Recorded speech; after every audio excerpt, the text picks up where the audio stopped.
नमस्कार दोस्तों, मेरा नाम है विशाल तिवारी। 12 जून 2025 भारत के लिए एक सामान्य दिन था। अहमदाबाद की सड़कों पर रोज की तरह चहल-पहल थी। लोग अपने काम पर जा रहे थे, बच्चे स्कूल से लौट रहे थे और अहमदाबाद का सरदार वल्लभ भाई पटेल अंतर्राष्ट्रीय हवाई अड्डा यात्रियों से भरा हुआ था। लेकिन किसी को अंदाजा यह नहीं था कि अगले कुछ ही मिनटों में एक ऐसी घटना होने वाली है जो पूरे देश को सदमे में डाल सकती है।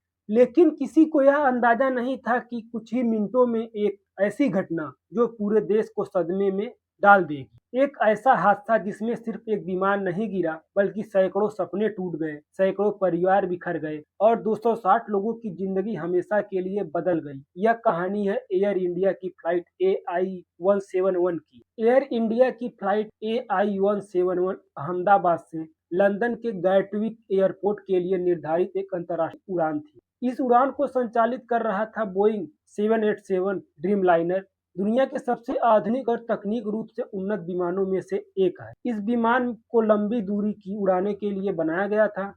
इसमें आधुनिक नेविगेशन सिस्टम, उन्नत सुरक्षा तकनीक और अत्याधुनिक इंजन लगे हुए थे। यही कारण था कि यात्रियों को इस विमान पर पूरा भरोसा था। उस दिन विमान में कुल 242 लोग सवार थे, 230 यात्री और 12 क्रू में सदस्य। इनमें कई भारतीय परिवार थे, कुछ ब्रिटेन में रहने वाले लोग थे, कुछ छात्र थे और कुछ कारोबारी, कुछ बुजुर्ग और कुछ छोटे बच्चे भी थे। कुछ लोग छुट्टियां बिताकर वापस लौट रहे थे, कुछ लोग अपने सपनों को पूरा करने के लिए विदेश जा रहे थे, लेकिन किसी को यह नहीं पता था कि उनकी आखिरी यात्रा होगी। पायलट ने विमान की सभी जरूरी जांच पूरी की, मौसम सामान्य था, रनवे साफ था, एयर ट्रैफिक कंट्रोल ने उड़ान की अनुमति दे दी। सब कुछ बिल्कुल सामान्य दिखाई दे रहा था। यात्रियों ने अपनी सीट बेल्ट बांध ली थी, कुछ लोग खिड़की से बाहर देख रहे थे, कुछ अपने मोबाइल में व्यस्त थे, कुछ अपने परिवार से आखिरी बात कर रहे थे और फिर विमान रनवे की ओर बढ़ने लगा। दोपहर लगभग 1:39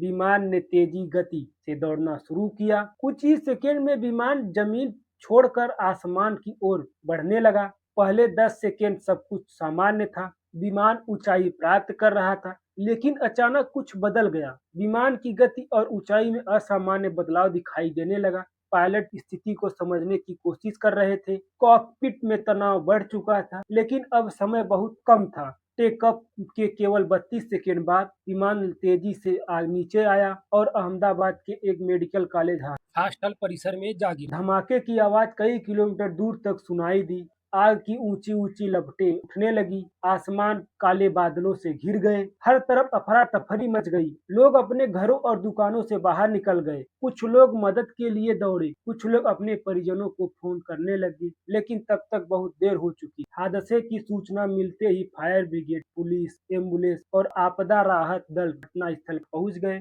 आग इतनी भीषण थी कि बचाव कार्य बेहद कठिन हो गया। राहत कर्मी घंटों तक मलबे में लोगों को तलाशते रहे। पूरा देश टीवी स्क्रीन पर यह भयावह दृश्य देख रहा था। जब आधिकारिक आंकड़े सामने आए तो पूरा देश स्तब्ध रह गया। विमान में सवार 242 लोगों में से 241 लोगों की मौत हो चुकी थी। जमीन पर मौजूद कई लोग भी हादसे का शिकार हुए। कुल मिलाकर लगभग 260 लोगों की जान चली गई। यह भारत के इतिहास की सबसे दर्दनाक विमान में से एक बन गई। लेकिन इस दर्दनाक कहानी में एक चमत्कार भी था। एक यात्री जीवित बच गया, गंभीर रूप से घायल होने के बावजूद की सांसें चल रही। डॉक्टर ने इसे चमत्कार कहा। दुनिया भर के मीडिया ने इसे मिरेकल सर्वाइकल का नाम दिया।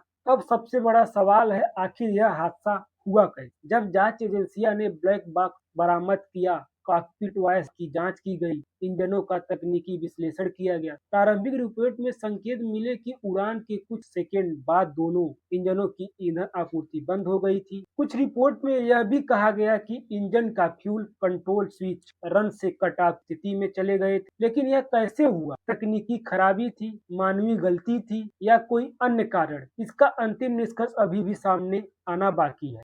आज भी यह हादसा चर्चा में है। एक साल बाद भी अंतिम जांच रिपोर्ट का इंतजार है। पीड़ित परिवार जवाब मांग रहे हैं। वे जानना चाहते हैं कि आखिर उनके अपनों की मौत की असली वजह क्या थी। यही वजह है कि यह हादसा आज भी देश और दुनिया में चर्चों का विषय बन गया है। 12 जून 2025 यह सिर्फ एक विमान दुर्घटना नहीं थी, यह सैकड़ों सपनों के टूटने की कहानी थी। यह उन परिवार के दर्द की कहानी थी जो आज भी अपने अपनों की तस्वीर के सामने बैठकर एक ही सवाल पूछते हैं कि आखिर उन 32 सेकेंड में ऐसा क्या हुआ था। शायद आने वाले समय में जांच रिपोर्ट इस सवाल का जवाब दे दे। लेकिन जिन लोगों ने अपने प्रियजनों को खोया है, उनके लिए यह दर्द शायद कभी खत्म नहीं होगा। दुर्घटना में जान गंवाने वाले सभी लोगों को हमारी विनम्र श्रद्धांजलि।